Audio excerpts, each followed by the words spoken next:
You'll recognize the first two of today's slides from the beginning of our discussion of Confucianism last time, but I'm rehashing them here to remind us how very complementary these two traditions are. Again, along with Buddhism, these are two of China's three teachings. Remember those?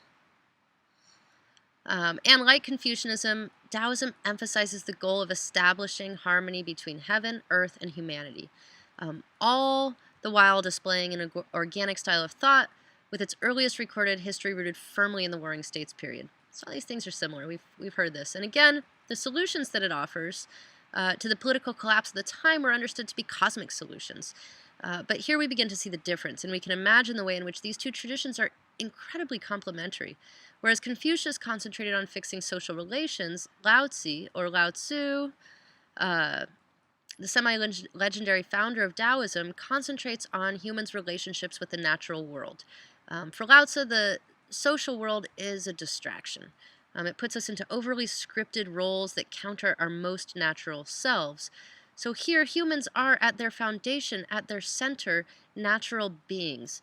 Society is a corrupting influence, and the statue is very cool in that it's poised kind of as if naturally at the foot of a mountain, but it's at the same time overlooking a bustling city. So aware of, but distant from the city and the social interaction that it requires. So we can see it as we can see the statue as figuring physically the cosmic claims that Lao Tzu makes. As humans, we need to concentrate on our relationships with our natural surroundings, and if we can rectify that set of relationships, cosmic order will be restored. Again, we're natural beings, and society is a corrupting influence. The key then, the goal, is to find a way in the midst of this very crowded world to become truly natural beings. Now, it all begins with a man named Lao Tzu, an honorific title meaning old master. He's the founder of Taoism, maybe legendary, maybe historical, maybe a little bit of both. Legend has it that he's born right around 600 BCE, which makes him one more of these axial age figures.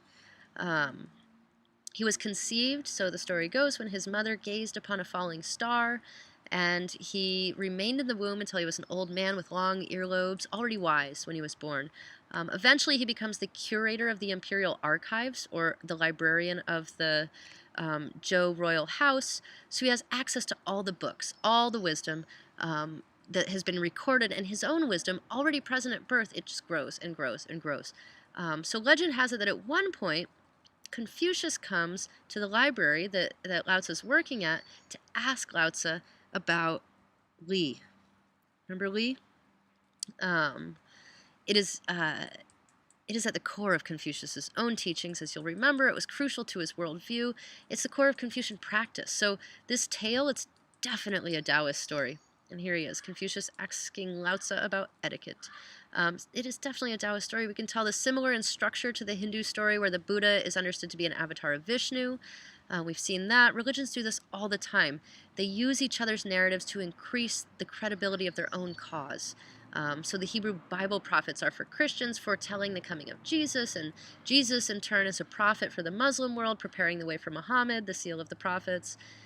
Anyway, as the story has it, Lao Tzu answered Confucius. He taught him, thus providing the foundation for Confucian practice.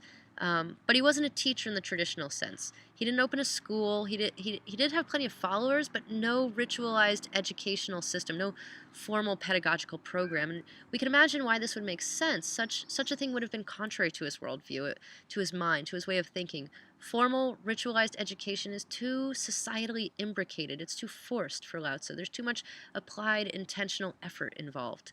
And it turns out his job, too, proved to be a little stunting. It cramped his style. So he grew weary of the corruption of city life. He tired of the many, many books and the vain knowledge they contained. In his own mind, he had spent way too much time in the library.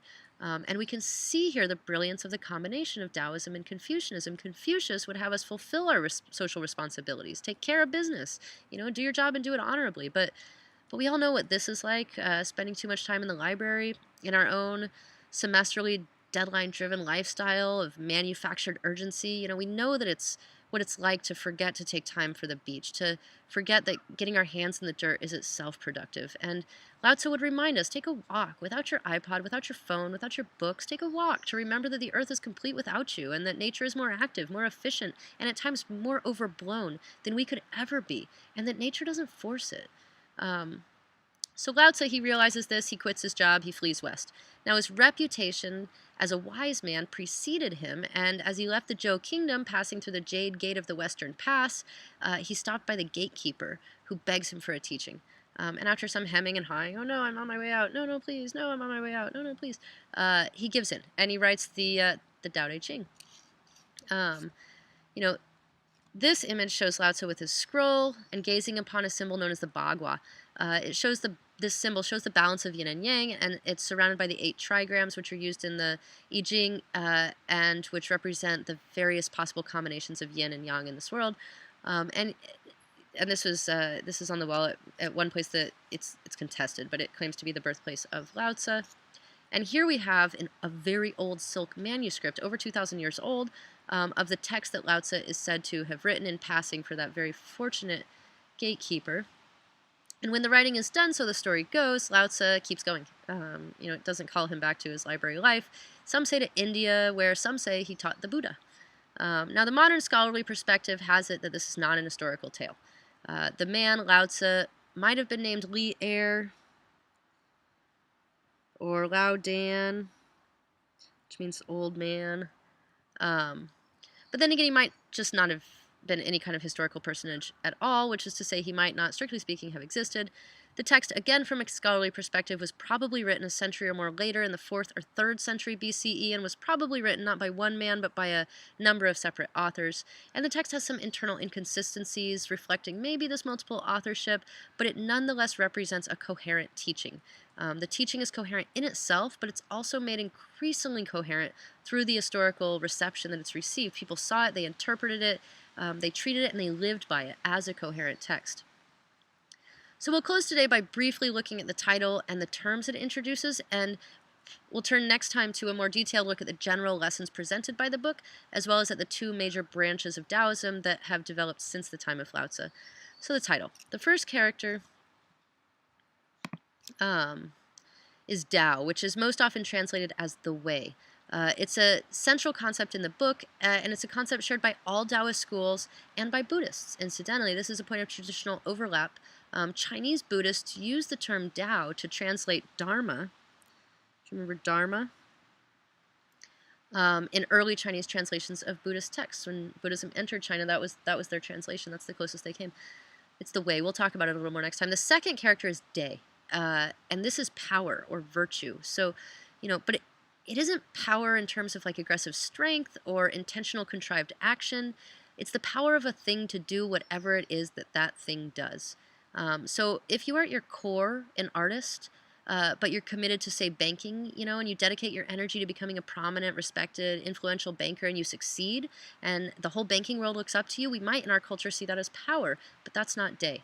It's unnatural and it's contrived. And I don't mean to just put all things financial or mercantile in some kind of subordinate position. You could flip this. If you're a person who at your core sees numbers, sees the relationship between numbers and market trends, and is naturally responsive to that kind of vision, but for whatever reason you think of the artist's lifestyle as somehow better or more real or more authentic or less corrupt or whatever, and you dedicate your life to becoming a world-renowned and precedent-setting sculptor, say, that's not De. You might construct artful and trenchant pictures of how life is lived and understood. You might, blow all our minds with your sense of form, but it's a contrived activity, an unnaturally developed talent. It isn't De. It isn't the power that the Tao Te Ching speaks of. In Jing, the third character, it means classic. So this is a challenge that Taoism sets to us, and that, we can all, I don't think there's anyone who couldn't be receptive to this challenge, regardless of your own personal, moral or religious commitments. What is it that each of us is naturally inclined to do? It pushes each of us to ask ourselves, well, what can I do effortlessly? What can I dedicate myself to without compunction, without having to talk myself off one ledge or another? What can I most authentically express my human power through? Because finding that, doing that, that's De. That's power in Taoist terms. So next time, like I said, we'll turn to a closer look at the text, and then to 2 major branches of Taoism that have developed since the time of Lao Tzu.